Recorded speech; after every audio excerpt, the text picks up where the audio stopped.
Hello students, आज मैं आपको मैथमेटिकल लॉजिक में का क्वांटिफायर्स एंड क्वांटिफाइड स्टेटमेंट ये पार्ट सिखाने वाली हूँ। अगर ये वीडियो मेरा आपको पसंद आए तो इसे लाइक, शेयर और सब्सक्राइब जरूर करना। और कोई डाउट हो तो मुझे कमेंट बॉक्स में बता देना, मैं आपके डाउट्स क्लियर कर दूंगी। Let's start now.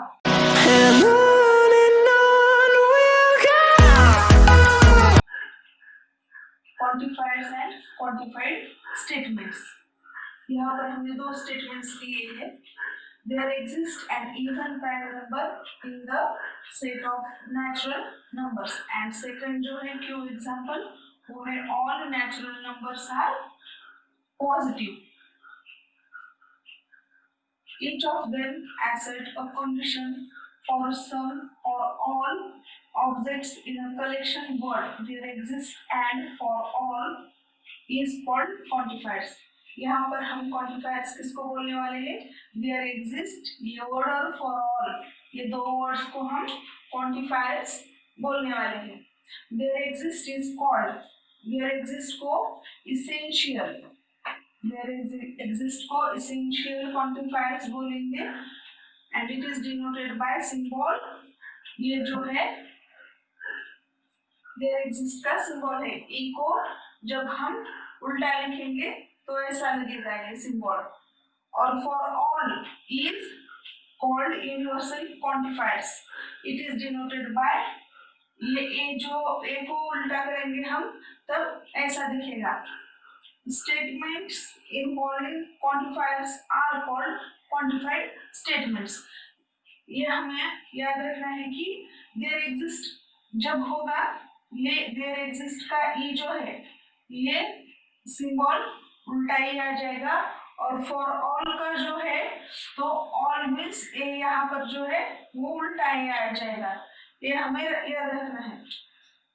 और यहाँ पर देयर एग्जिस्ट बोलेंगे तो कौन सा स्टेटमेंट आ जाएगा?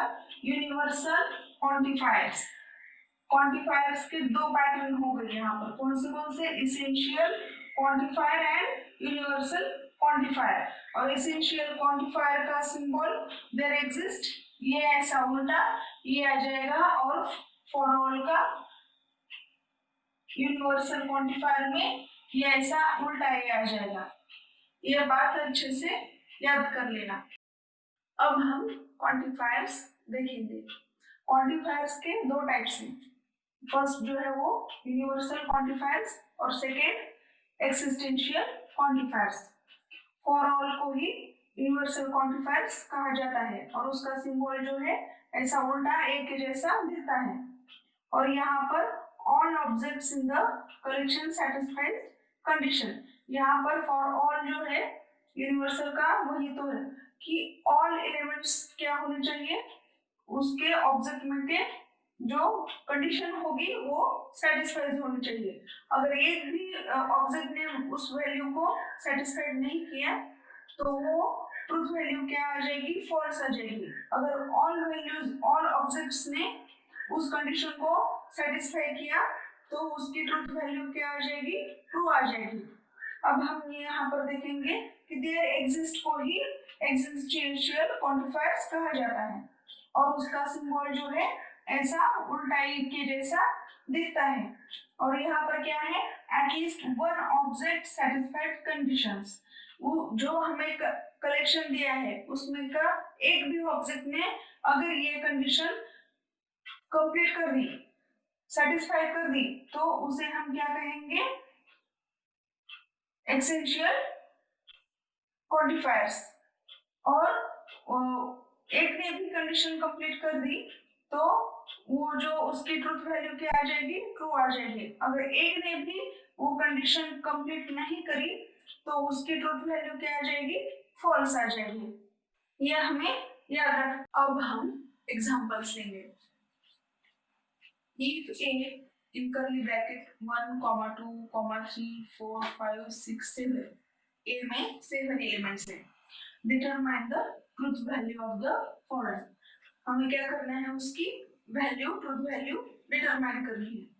तो उसमें फर्स्ट देखेंगे हम यहाँ पर क्या है? There exist x belonging to a such that x minus 4 is equal to 3। तो यहाँ पर हम देखेंगे कि x minus 4 जो है उसकी वैल्यू क्या आनी चाहिए, 3 आनी चाहिए। देयर एग्जिस्ट है तो यहाँ पर क्या एटलीस्ट इसमें का कौन सा भी एक एलिमेंट ऐसा होना चाहिए कि ये वैल्यू, ये इक्वेशन हमारा सेटिस्फाइड हो जाए। तो हम देखेंगे कि यहाँ पर जब हम x is equal to 7 लेंगे, यहाँ पर x is equal to 7 लेंगे तो हमारी जो ये इक्वेशन की वैल्यू है वो ट्रू हो जाएगी। तो x is equal to 7 satisfied the equation x minus 7 is equal to 3। Therefore, the given statement is true and its truth value is capital T से डिनोट करने वाले हैं। ठीक है, अब हम सेकेंड क्वेश्चन देखेंगे। यहाँ पर क्या है, फॉर ऑल है, for all x belonging to a, x plus 1 is greater than or equal to 3 for all x is equal to 1। यहाँ पर क्या है, फॉर ऑल है, तो इसलिए फॉर ऑल की वजह से ये सारे एलिमेंट्स को ये जो इक्वेशन है वो सेटिस्फाइड होना चाहिए। अब हम देखेंगे कि ये सेटिस्फाइड होता है या नहीं। For all x is equal to 1, पहले हम 1 लेंगे तो यहाँ पर क्या होगा, x plus 1 यानी कि 1 की वैल्यू हम यहाँ पर 1 लेने वाले हैं तो 1 plus 1 क्या आ गया, 2 वैल्यू आ गई। पर यहाँ पर क्या बोल रहे हैं, ये जो वैल्यू यहाँ पर की 2 आने वाली है वो 3 से ग्रेटर देन होनी चाहिए। तो ये यहाँ पर सिचुएशन, ये कंडीशन क्या हो रही है, सेटिस्फाइड नहीं हो रही, which is not greater than or equal to 3। The truth value is given statement is false। तो यहाँ पर क्या हो गई, false हो गई यहाँ पर ये इसकी truth value सेकेंड की। अब हम क्वेश्चन नंबर 3 देखेंगे। तो यहाँ पर for each x belonging to a, 8 minus x is smaller than or equal to 7 for all x is equal to 1। हम लेंगे पहले फर्स्ट वैल्यू, तो यहाँ पर क्या होगा, 7 आ जाएगा, 8 minus 1 is equal to 7। अगर हम यहाँ पर 2 वैल्यू लेंगे तो क्या आ जाएगा, 8 minus 2 कितने आएंगे, 6 आएंगे, और वो जो 6 है वो 7 से कम ही होंगे। इसमें से कौन सी भी वैल्यू यहाँ पर ली तो ये जो इक्वेशन है वो सेटिस्फाइड होता है।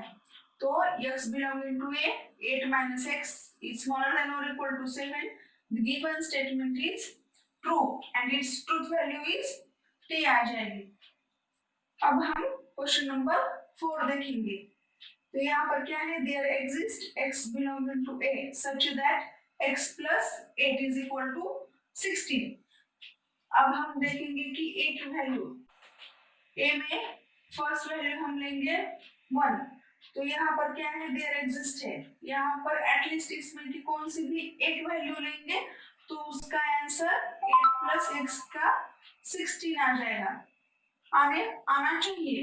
लेकिन यहाँ पर 7 भी हमने सबसे बड़ी वैल्यू 7 भी ली तो क्या आने वाला है, 15 आ जाएगा। तो ये जो कंडीशन है वो सेटिस्फाइड नहीं हो रही है, तो यहाँ पर क्या आ जाएगा, its truth value is false आ जाएगी। अब हम डुअल्स देखेंगे। तो डुअल्स में क्या है, we use letters T and C to denote tautology and contradiction respectively. If two statements contain logical connectives like disjunction, conjunction and letters T and C, then they are said to be each other if one of them is obtained from the other by interchanging disjunction with conjunction and tautology with contradiction। तो यहाँ पर क्या है dual में कि logical connectives जो होंगे disjunction conjunction के जैसे, और लेटर्स लिए हैं टी एंड सी, टोटोलॉजी को टी ने डिनोट किया है और कॉन्ट्रडिक्शन को सी ने, ये क्या होने वाला है, इंटरचेंजिंग होने वाला है। इसके बदले डिसजंक्शन के बदले कंजंक्शन आ जाएगा और कंजंक्शन के बदले डिसजंक्शन आ जाएगा, और टोटोलॉजी के बदले कॉन्ट्रडिक्शन और कॉन्ट्रडिक्शन के बदले में टोटोलॉजी आ जाएगा। सिर्फ यही है डुअल्स में। अब हम फर्स्ट देखेंगे डुअल में, P डिसजंक्शन Q इज, उसका डुअल क्या आ जाएगा, यहाँ पर डिसजंक्शन है तो कंजंक्शन आ जाएगा, तो क्या होगा P कंजंक्शन Q। सेकेंड जो है टोटोलॉजी, T यहाँ पर है, T disjunction P is C। T का जो है यहाँ पर टोटोलॉजी का कॉन्ट्राडिक्शन हो गया है, तो C कंजंक्शन P आ जाएगा। थर्ड लेंगे हम T, T यानी कि टोटोलॉजी का T conjunction P is C disjunction P, ये आ जाएगा। बस इतना ही ड्यूअल्स में कि इंटरचेंजिंग होगा डिसजंक्शन का कंजंक्शन में, कंजंक्शन का डिसजंक्शन में, और टोटोलॉजी का कॉन्ट्राडिक्शन में, और कॉन्ट्राडिक्शन का टोटोलॉजी में। ओके, अब हम एग्जांपल्स देखेंगे ड्यूअल्स के। तो यहाँ पर क्या है, write the duals of each of the following. अभी हमने देखा कि ड्यूअल्स में अगर कंजंक्शन होगा तो उसका डिसजंक्शन आ जाएगा, और डिसजंक्शन होगा तो उसका कंजंक्शन, और टोटोलॉजी होगा तो उसका कॉन्ट्राडिक्शन, और कॉन्ट्राडिक्शन का टोटोलॉजी। यही हम यहाँ पर देखने वाले हैं। तो फर्स्ट जो है P, यहाँ पर क्या है कंजंक्शन है, P कंजंक्शन Q, तो यहाँ पर क्या हो जाएगा P disjunction Q bracket close. यहाँ पर क्या है डिसजंक्शन है तो उसका कंजंक्शन आ जाएगा, और R, ये हो गया हमारा आंसर। वैसे ही सेकेंड देखेंगे हम एग्जांपल। टोटोलॉजी है यहाँ पर, तो उसका मैंने बताया कि क्या हो जाएगा कॉन्ट्राडिक्शन हो जाएगा, तो कॉन्ट्राडिक्शन का C लेंगे हम यहाँ पर, और ये डिसजंक्शन है तो यहाँ पर कंजंक्शन आ जाएगा P in bracket P disjunction का कंजंक्शन Q ब्रैकेट क्लोज। ये हो गया हमारा आंसर। अब हम क्वेश्चन नंबर 3 देखेंगे। तो यहाँ पर है P कंजंक्शन, कंजंक्शन क्या क्या हो जाएगा disjunction in square bracket negation Q। यहाँ पर क्या है डिसजंक्शन है तो कंजंक्शन आ जाएगा इन ब्रैकेट P कंजंक्शन का क्या हो जाएगा डिसजंक्शन Q, और यहाँ पर डिसजंक्शन का कंजंक्शन हो जाएगा निगेशन R ब्रैकेट क्लोज। अब हम फोर्थ नंबर का देखेंगे क्वेश्चन।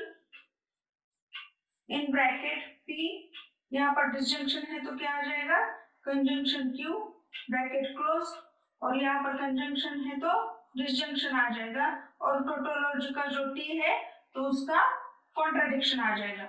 ये हमें याद रखना है। अब हम क्वेश्चन 5 देखेंगे। तो 5 में भी वही करना है, क्या P डिसजंक्शन है तो उसका क्या आ जाएगा कंजंक्शन, यहाँ पर डिसजंक्शन है तो उसका भी conjunction is also equal to P, यहाँ पर क्या है डिसजंक्शन तो उसका conjunction in bracket Q disjunction का कंजंक्शन R। ये हो गया हमारा आंसर।